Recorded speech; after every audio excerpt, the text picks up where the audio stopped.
So a lot of times when on these lower anterior linguals, it's super easy to do a little cheat and have them put their chin all the way down. And I can kind of see directly into those teeth and actually use direct vision to instrument them. However, if they have malposition or lots of recession, direct vision doesn't work that great. So even though you feel like you can see direct, keep your mirror there, and that'll really help you be able to adapt and roll and get to those tricky areas and be able to see. A lot of patients too, they can't put their chin down.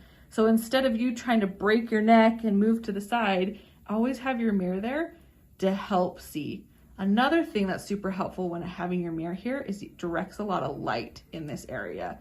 So even if you have your loupes on, it'll help kind of illuminate this area and you'll be able to see a lot better.